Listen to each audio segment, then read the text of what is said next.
नमस्कार, आप देख रहे हैं हमारा खास शो प्रार्थना हो स्वीकार और मैं हूं आपके साथ शगुफ्ता।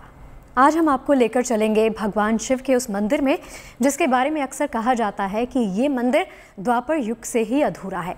आखिर ये मंदिर 5000 सालों से अधूरा क्यों है, जहां मिलता है भारत का सबसे बड़ा शिवलिंग, जिसे उत्तर भारत का सोमनाथ भी कहा जाता है। भोलेनाथ के दिव्य दर्शन के लिए देश के कोने कोने से श्रद्धालु यहाँ पहुँचते हैं, क्योंकि मान्यता है कि इस दरबार में लगने वाली बस एक हाजिरी आपकी मन की हर एक कामना को पूरा कर देती है। ओम नमः शिवाय।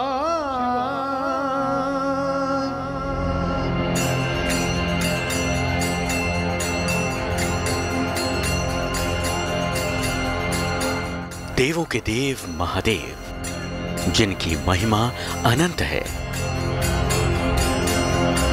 सावन में जिनकी भक्ति के जयकारे लगते हैं, बम बम भोले से पूरा भूमंडल गूंजने लगता है।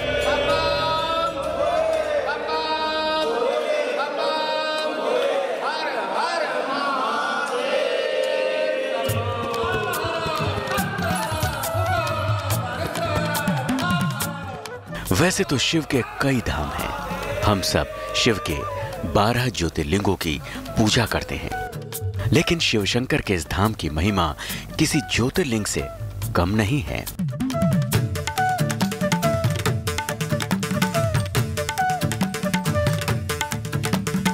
जिस मंदिर में मत्था टेकने लाखों श्रद्धालु आते हैं, सावन का महीना हो या फिर महाशिवरात्रि या मकर संक्रांति, जिनके दर्शन की लालसा इतनी प्रबल होती है कि लोग भारी भीड़ में भी खुद को सहज महसूस करते हैं।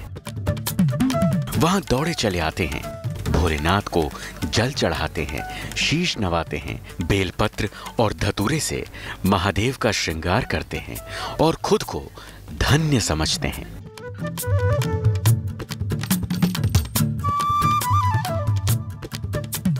आखिर कहां है शिव का वो अद्भुत दरबार, जिस मंदिर का शिवलिंग इतना भव्य, इतना विशाल है कि उसका निर्माण आज तक पूरा ही न हो सका।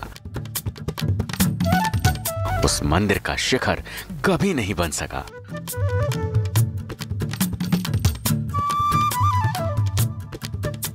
जिन्हें संसार का साधक कहा गया, आखिर उस मंदिर में महादेव की साधना आज तक अधूरी क्यों है? जिस मंदिर का सिरा द्वापर युग में पांडवों से लेकर धार के राजा भोज तक से जुड़ता है, आखिर शिव का वो धाम कभी पूर्ण क्यों नहीं हो सका? ये ऐतिहासिक मंदिर है मध्य प्रदेश की राजधानी भोपाल से करीब 30 किलोमीटर दूर रायसेन के भोजपुर में, जिसे भोजेश्वर महादेव भी कहते हैं। जिस मंदिर के आसपास मंदिर के निर्माण की निशानियां बिखरी मिलती हैं, जिस पर मुहर भारतीय पुरातत्व सर्वेक्षण विभाग लगाता है। आखिर क्या कारण रहा कि वो मंदिर बनना तो शुरू हुआ, लेकिन पूरा बन नहीं पाया? दावा किया जाता है कि भोजपुर के इस शिव मंदिर का प्रवेश द्वार दुनिया के किसी भी मंदिर से सबसे बड़ा है। आखिर कैसे 1000 साल पहले, जब विज्ञान इतना उन्नत नहीं था, तो फिर इन 70 टन वजनी पत्थरों को कैसे मंदिर तक पहुंचाया गया होगा? भोजपुर के इस मंदिर में आकर मन स्वतः बैरागी हो जाता है। मन से सारे विकार मिटने लगते हैं।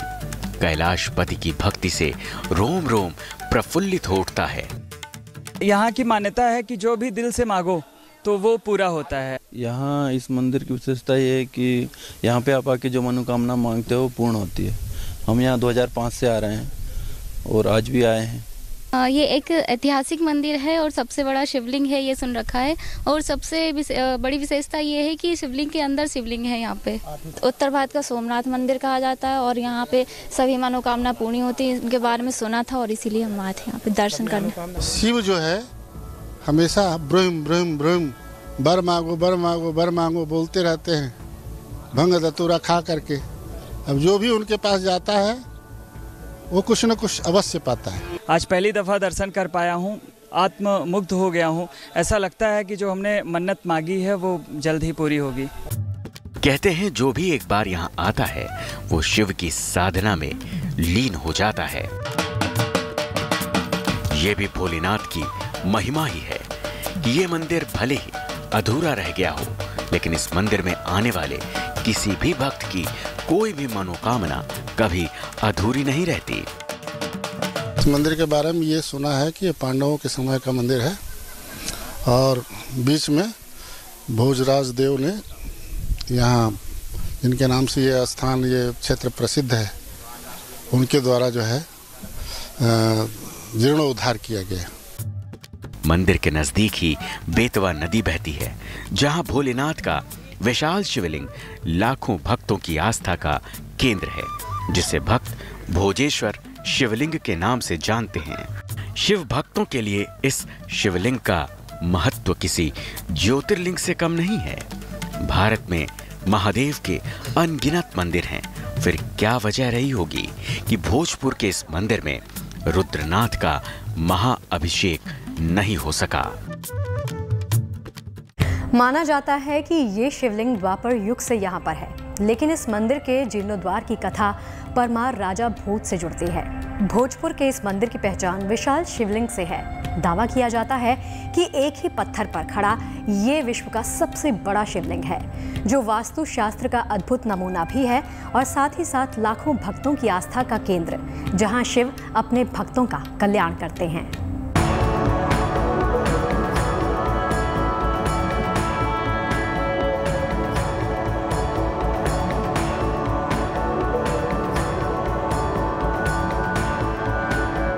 भोजपुर की पहाड़ी पर बना अद्भुत और विशाल मंदिर, जो दूर से ही भव्यता का एहसास कराता है।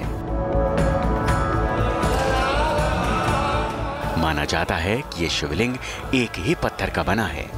चिकने लाल बलुआ चट्टान से बने इस शिवलिंग को एक ही पत्थर से बनाया गया और जिसे विश्व का सबसे बड़ा और प्राचीन शिवलिंग माना जाता है। दावा किया जाता है कि आधार सहित इस शिवलिंग की ऊंचाई 40 फीट से भी अधिक है। मंदिर 115 फीट लंबा, 82 फीट चौड़ा और 13 फीट ऊंचे चबूतरे पर खड़ा है। शिवालय जो है वो 21.5 फुट लंबे हैं, टोटल वन पीस में है, एक ही पत्थर में है। उसके बाद में 7.5 फुट ऊपर है जलाधारी के, 14 फुट जलाधारी के अंदर है, नीचे फर्श पे रखे हुए हैं। उसके बाद 20 बाई 20 फुट की जलाधारी है जो वन पीस में, उसको ऐसा सेंटर गोल काट के ऊपर से उठा के पहनाया गया। इस टाइप से इनकी मतलब यहाँ पे स्थापना की गई है। मंदिर में जाने के लिए पश्चिम दिशा में सीढ़ियां हैं। गर्भगृह के दरवाजों के दोनों ओर देवी गंगा और यमुना की मूर्तियां लगी हैं। इसके साथ ही गर्भगृह के विशाल शीर्ष स्तंभ पर भगवान की आकृतियां नजर आती हैं। शिव पार्वती, ब्रह्मा सरस्वती, राम सीता और विष्णु लक्ष्मी की मूर्तियां स्थापित है, जबकि मंदिर की बाहरी दीवारों पर यक्षों की मूर्तियां उकेरी गई हैं। पौराणिक मान्यता है कि यहाँ पर शिवलिंग पांडवों ने स्थापित किया था, लेकिन इस शिव मंदिर का जीर्णोद्धार परमार वंश के राजा भोज ने 1010 ईसा से 1055 ईसा में किया गया। ये मंदिर के बारे में ऐसा बताते हैं कि जब पांडवों को अज्ञातवास हुआ था तो उस टाइम में ये पांडव लोग यहाँ पे घूमने आए थे। ये पूरा बियावान जंगल था, तो अज्ञातवास के समय जब वो यहाँ पे आए तो ये भीमबेटका जो है यहाँ पे ये आके रुके हैं। भीमबेटका में वहाँ प्राकृतिक गुफाएं हैं, तो वहाँ पे आके रुके हैं। उसको आर्कियोलॉजिकल भी प्रमाणित करता है कि यहाँ पे भीम आके रुके हैं। दावा किया जाता है कि इस मंदिर का प्रवेश द्वार दुनिया के किसी भी मंदिर से सबसे बड़ा है। इस मंदिर की खासियत, इसमें 40 फीट ऊंचाई वाले इसके 4 स्तंभ हैं। गर्भगृह की अधूरी बनी छत इन्हीं 4 स्तंभों पर टिकी है। साथ ही भोजेश्वर मंदिर की छत गुंबदाकार है। भोजेश्वर मंदिर में बिखरे पड़े पत्थरों पर हमें मंदिर के विशाल निर्माण की योजना भी मिलती है, जिसका संकेत पत्थरों पर बने नक्शे देते हैं। इस मंदिर की भव्यता देखते ही बनती है और आश्चर्य भी होता है कि आखिर इतने भारी पत्थर इतनी ऊंचाई पर कैसे पहुंचाए गए होंगे। मंदिर के ठीक पीछे एक ढाल नुमा आकृति बनी है, दावा किया जाता है कि मंदिर के निर्माण के समय विशाल पत्थरों को ढोने के लिए इसी ढलान का उपयोग किया जाता था।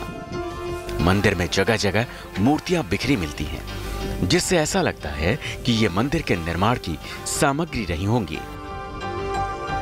मंदिर के आसपास चट्टानों पर उकेरी आकृतियां और नक्शे मिलते हैं। मंदिर को देखकर ऐसा लगता है कि मंदिर का निर्माण अचानक से रोक दिया गया होगा। आखिर ये सही है तो क्यों मंदिर का निर्माण अचानक रोका गया? इसके कोई पुख्ता प्रमाण आज भी नहीं मिलते। कई विद्वानों का मत है कि भोजेश्वर शिव मंदिर की छत इसलिए नहीं बन सकी क्योंकि ये भार का सही आकलन नहीं कर सकी।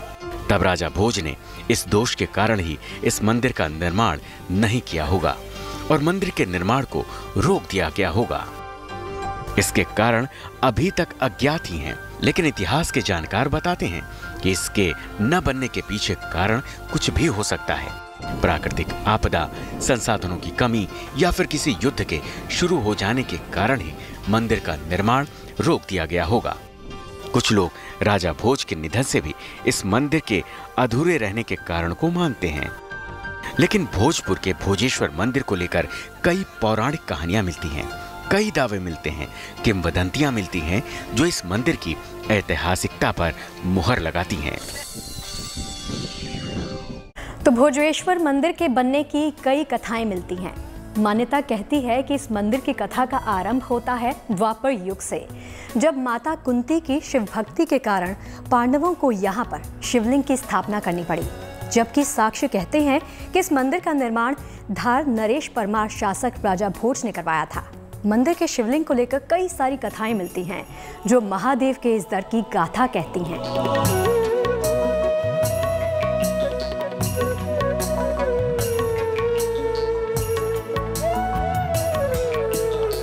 हर शिव धाम की तरह यहाँ भी भक्ति की बयार बहती है। आस्था हिलोरे लेती है और मन में बस जाता है शिवाला। शिव के इस अलौकिक दरबार की महिमा जितनी निराली है, उतने ही उलझाते हैं मंदिर को लेकर मिलने वाले दावे। कहते हैं ये मंदिर कभी भी पूरी तरह से तैयार नहीं हो पाया। इस मंदिर को जिस युग में जितना बनाया गया, ये अधूरा ही रह गया।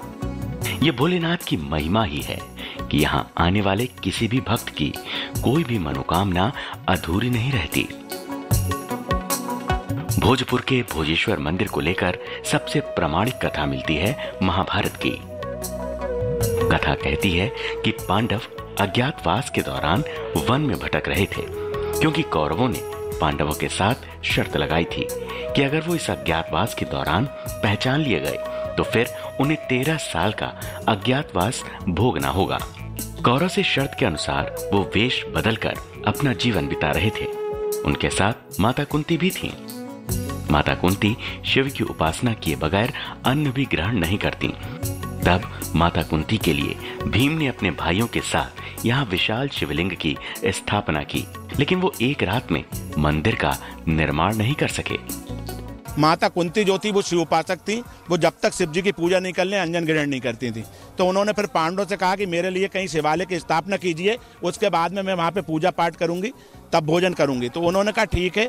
जिस पे ये शिवालय स्थापित है, जहाँ ये मंदिर बना है, ये पूरी ओम आकार में है। इसको आप सैटेलाइट पे देखोगे तो ये पूरी पहाड़ी ओम के आकार में है और ओम का जो बीच सेंटर है वहाँ पे शिवालय स्थापित है और उसी जगह पे ये मंदिर बना हुआ है। भोजपुर के इस मंदिर को लेकर दूसरी कथा मिलती है परमार राजा भोज की। कहते हैं 10वीं सदी में राजा भोज का शासन था। उनकी कीर्ति दूर दूर तक फैली थी, लेकिन तभी अचानक राजा भोज को कोढ़ का रोग हो गया। तमाम वैद्य उनका उपचार कर चुके थे, लेकिन उनका कोढ़ रोग ठीक नहीं हुआ। तब किसी आचार्य ने उन्हें एक शिवलिंग की आराधना का उपाय बताया। जब उनका कुष्ठ रोग ठीक हुआ तो उन्होंने यहाँ पर भव्य मंदिर बनवाया। लेकिन वो मंदिर तो बना, लेकिन उसका शिखर आज तक नहीं बन पाया। तो भोज परमार जब हुए तो वो धार के रहने वाले थे, भोपाल के राजा हुए। भोपाल के जब राजा हुए तो उनको हो गया था कोढ़। तो तो जब उनको कोढ़ हुआ तो उन्होंने काफ़ी ट्रीटमेंट कराया। जब वो कहीं से ठीक नहीं हुए तो उन्होंने फिर ब्राह्मणों से, पंडितों से, महंतों से पूछा कि मुझे इस उपचार बताओ, इस रोग से कैसे मुक्ति मिलेगी। तो उन्होंने कहा आप 9 नदी 99 नाले का एक जलाशय डैम बनवा लीजिए, उस डैम के किनारे शिवालय की स्थापना कीजिए और उस डैम के जल से भोलेनाथ का आप अभिषेक करिए, तो रोग से मुक्ति पालेंगे। डैम राजा भोज परमार ने बनाया था, ये मंदिर पांडवों ने बनाया था। ऐसी इसकी कहानी है। जबकि मंदिर को लेकर एक कथा ये भी है कि इस मंदिर का निर्माण एक ही रात में होना था। छत का काम पूरा होने से पहले ही सुबह हो गई, इसीलिए निर्माण अधूरा रह गया। मंदिर का तेज इतना अलौकिक है कि जब आप मंदिर में आएंगे तो खुद को शिव की साधना में लिप्त पाएंगे। आज तक मंदिर ऐतिहासिक स्मारक के रूप में भारतीय पुरातात्विक सर्वेक्षण विभाग के संरक्षण के अधीन है। शिवरात्रि में राज्य सरकार यहाँ भोज उत्सव का आयोजन करती है। दावा मिलता है कि जिस तरह भारत के सोमनाथ मंदिर की कीर्ति चारों ओर फैली है, जिस तरह 17 बार सोमनाथ के मंदिर का खजाना लूटा गया, उसे खंडित करने की कोशिश हुई, उसी तरह भोजपुर के इस मंदिर का तेज भी चारों ओर फैला है। तभी औरंगजेब ने इस मंदिर पर हमला किया और मंदिर को लूट लिया। इसके बाद में ये मंदिर ऐसा बताते हैं कि पूर्ण रूप से कंप्लीट था। इसके बाद ये पूरा बना हुआ था। इसी के बाद इनकी शिवालय की स्थापना हुई है। इसके बाद यहाँ पे जब औरंगजेब आए हैं तो औरंगजेब ने फिर इसमें लूटपाट की है। ऐसा बताया जाता है कि शिवालय के अंदर भी हीरे लगे हुए थे, इसके बाद इसके डोम में हीरे लगे हुए थे कि पहले प्रकाश की व्यवस्था नहीं होती थी, तो फिर औरंगजेब ने वो सब हीरे इसमें से निकाले। मंदिर को लेकर दावे अपनी जगह हैं, आस्था अपनी जगह। सच्चाई ये है कि श्रद्धा की बयार यहाँ युगों युगों इसी तरह बह रही है। आस्था मीलों दूर से चलकर यहाँ शीश झुकाने आती है। अब वक्त है धर्म के उस सूत्र के पीछे के तर्कों को जानने का जिनसे मजबूत होता है हमारा जीवन।